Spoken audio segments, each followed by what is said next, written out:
নমস্কার, কেমন আছেন সবাই? আমি অদিতি। আমার নতুন ভিডিওতে আপনাদের সবাইকে স্বাগত জানাই। আগের ভিডিওতে আপনাদের সবাইকে আমি জানিয়েছিলাম যে আমার বাবার হঠাৎ শরীর খারাপ হওয়ার কারণে মা আর ভাই তারা ট্রিপটিকে কন্টিনিউ করতে পারছে না, কিন্তু আমি থেকে গিয়েছিলাম জেঠিমার সাথে। অনেক চেষ্টা করেছিলাম জানেন, আগের দিন রাত্রে বসে বসে অনেক ভেবেছি যাওয়ার কথা, কিন্তু কোনো এক কারণে আমার আর যাওয়াটা সম্ভব হয়নি। আমার মায়ের আর ভাইয়ের নৈনিতাল ট্রিপ এখানেই শেষ হলো। ওরা বেরিয়ে যাচ্ছে, এখন বাজে সকাল 7টা, ওদের টাইম আছে 7:30টায়। এখান থেকে ওরা যাবে হেলিপ্যাড গ্রাউন্ড, ওখান থেকে হেলিকপ্টারে যাবে হলদওয়ানি। এখান থেকে হলদওয়ানি পৌঁছাতে সময় লাগে প্রায় 30 মিনিটের মতন। আর আমাদের এই জায়গাটি থেকে হেলিপ্যাড গ্রাউন্ড 5 মিনিটের ওয়াকিং ডিস্টেন্স, খুব বেশি দূর নয়, তাই খুব তাড়াহুড়ো করার দরকার হয়নি। তো মা আর ভাই বেরিয়ে যাচ্ছে, একরকম মন খারাপ নিয়ে ওরাও বেরোচ্ছে আর আমি ওদেরকে দেখে যাচ্ছি। জানেন, এই প্রথমবারের মতন আমার মা ভাই আমাকে রেখে দিয়ে কলকাতা চলে যাচ্ছে। ফিলিংটা একটা অদ্ভুত রকমের, মানে বলে বোঝানোর মতো নয়, বা আমি হয়তো ততটা এক্সপ্লেন করতে পারি না। ওরা চলে যাওয়ার পরে আমরা এখান থেকে কৌশানির উদ্দেশ্যে রওনা দেব। খানিকক্ষণ ওয়েট করে বসেছিলাম কখন ওরা হেলিকপ্টারে উঠবে, যদি দেখতে পাই। ওইভাবে তো আর দেখা যায় না, কিন্তু তবুও মনটা চাইছিল ওদেরকে দেখি যে ওরাও হেলিকপ্টারে উড়ে যাচ্ছে। অদ্ভুত একটা চিন্তা ভাবনা, তাই না আমার? কি আর বলবো বলুন, মন খারাপ নিয়ে হেলিকপ্টারগুলোকেই দেখে যাচ্ছিলাম। জানেন, এই যে দেখুন, এই যে একটা হেলিকপ্টার যাচ্ছে, কিন্তু এটাতে কিন্তু আমার মা আর ভাই নেই। যাই হোক, আমি বেরিয়ে পড়লাম, কৌশানির উদ্দেশ্যে রওনা দিলাম। কিন্তু বেরোনোর সামনে এই বাচ্চাগুলোকে দেখতে পেলাম। এরা স্কুল যাচ্ছিল সকাল সকাল ঘুম থেকে উঠে। ওই ছোট্টটিকে দেখছেন, ও পড়ে নার্সারিতে। তারপরে এই যে মেয়েটি দাঁড়িয়ে আছে, ছোট্ট মেয়েটি, ও পড়ে কেজিতে। তারপরে পরে একজন 1-এ আর একজন 4-এ। কি সুন্দর ওদের জীবনটা, 4 জনে মিলে একসাথে চলে যাচ্ছে স্কুল। যাই হোক, আমরাও ওদেরকে দেখে বেরিয়ে পড়লাম। আমরা গেলাম বৈজনাথ মন্দির, গোমতী নদীর বাম তীরে এটি অবস্থিত। আর এখানে 102টি পাথরের মূর্তি রয়েছে, যার মধ্যে মাত্র কয়েকটি পুজোর অধীনে আছে, আর অন্যান্যগুলো জিওলজিক্যাল সার্ভে অফ ইন্ডিয়ার হাতে রয়েছে। বৈজনাথ মন্দিরের প্রধান দেবতারা হলেন বৈদ্যনাথ, শিব, পার্বতী, নৃত্য গণপতি, কার্তিক, নরসিংহদেব, ব্রহ্মা, মহিষাসুরমর্দিনী, সপ্ত নর্তিকাজ, সূর্য, গরুড় এবং কুবের। এর সংলগ্ন একটি লেকও আছে, লেকটি খুব সুন্দর। জানেন, সবাই এখানে বোটিং করে, কিন্তু আমরা আর সেটি করিনি। মন্দিরটি দেখে আমরা ওখান থেকে বেরিয়ে গেছিলাম। তারপর আমরা গিয়ে পৌঁছালাম কৌশানি।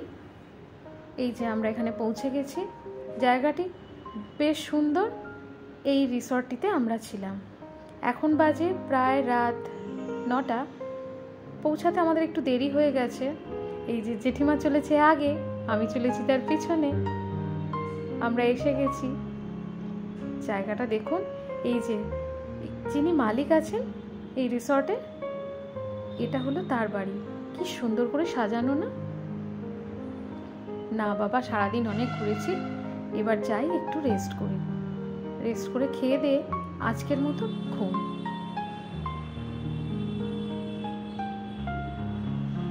কৌশানি জায়গাটিতে যখন আসলাম, প্রচণ্ড ঠান্ডা। জানেন, ওই টেম্পারেচার প্রায় ওই 5 এরকম। রাত্রিবেলা অবশ্য সেটা নেমে গিয়ে মাইনাস হয়ে গিয়েছিল। ফ্রেশ হয়ে এসে খানিকক্ষণ এই রেলিংয়ের ধারে এসে দাঁড়িয়েছিলাম। জানেন, কি হাড়হিম করা ঠান্ডা, বাবা রে! কিন্তু বাইরেটা দেখতে খুব ভালো লাগছিল।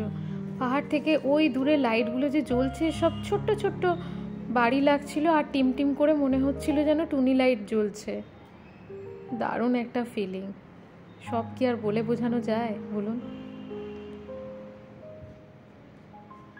জেঠিমা চলেছে আগে আগে, আর আমি চলেছি তার পিছনে পিছনে। মা আর ভাই চলে যাওয়ার পর থেকে আমার অবস্থাটা ঠিক এরকম ছিল। রাত্রে খাওয়া দাওয়া করে এত টায়ার্ডনেস নিয়ে ঘুমিয়েছি যে সকালবেলা গিয়ে একদম ঘুম ভেঙেছে। আজ আমরা কৌশানি থেকে চলে যাব নৈনিতালের উদ্দেশ্যে। আর তার আগে এই পাশে এই কমলা লেবুর গাছটি দেখলাম। এই দাদাটিকে বললাম যে আমার কটা কমলা লেবু চাই, তো উনি রাজি হয়ে গেলেন। কাঁটার খোঁচাও খেয়েছেন। এই যে আমি এসেছি কমলা লেবু পাড়তে। সবাই বলছিল টক, এখন টক হোক বা মিষ্টি আমার জন্য তো স্পেশালি, তাই না বলুন? কারণ আমি তো আর রোজ রোজ পাবো না। এই যে হাতে পেয়ে গেছি কমলা লেবু, 5টার মতন কমলা লেবু পেয়েছি, কিন্তু হাতে তো মাত্র দেখানোর জন্য 2টোই ধরে, তাই এই 2টোই আপনাদের দেখালাম। কি ভালো লাগছে না? টেস্ট যেমনই হোক, এখন কমলা লেবু তো পেলাম, কলকাতাতে তো আর এসবগুলো আমরা চাইলেও পাবো না, তাই না? এক দারুণ ফিলিং। কি সুন্দর কমলা লেবু তুলে আমার হাতে দিল। যাই হোক, সবাই রেডি হয়ে দাঁড়িয়ে আছে, এবার সবাই বেরিয়ে পড়বো আমরা। এই যে হলেন রিসর্টের মালিক, ওনার সাথে একটু কথা বলে জানতে পারলাম যে উনি এখানেই থাকেন, ওনার ছেলেমেয়েরা আছেন যারা বাইরে থাকেন, উনি এখানে আপাতত একাই। আর ওনার ওয়াইফ কোভিডের পরেই মারা যান, তো বেশ কয়েক বছর ধরে উনি এখানে প্রায় একাই।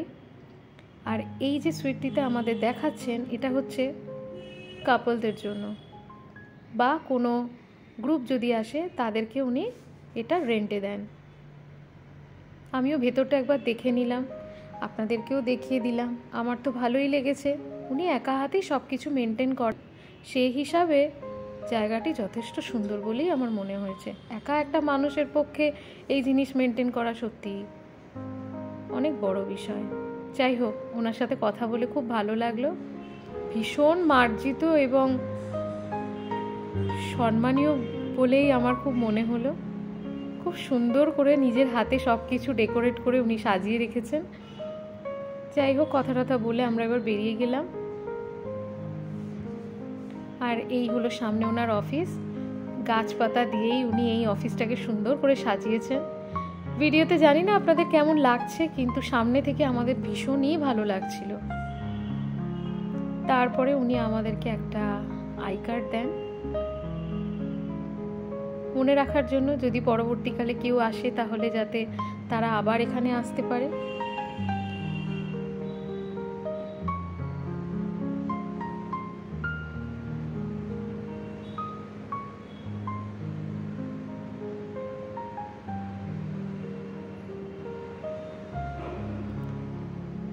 এই যে হিমবাদী রিসর্ট, আর ওনার নাম হলো RC চৌধুরী। বেশ ভালো লাগছিল জানেন। জায়গাটি কিন্তু আমার ভারী ভালো লেগেছে। যাই হোক, ওনার সাথে কথা বলে আমরা বেরিয়ে পড়লাম। চলে আসলাম কাঞ্চিধাম।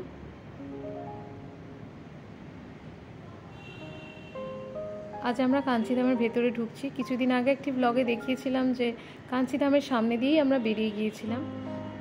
যাই হোক, আজ আমরা আসলাম কাঞ্চিধাম দর্শন করে আমরা নৈনিতালের উদ্দেশ্যে রওনা দিলাম। আজকের ভিডিওটি তাহলে এখানেই শেষ করছি। ভিডিওটি কেমন লাগলো কমেন্টে জানাবেন, ভালো লাগলে একটি লাইক করে দেবেন।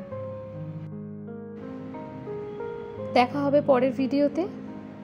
ততক্ষণ পর্যন্ত সবাই ভালো থাকবেন, সুস্থ থাকবেন, আর আমার নতুন ভিডিওর অবশ্যই অপেক্ষা করবেন। টাটা।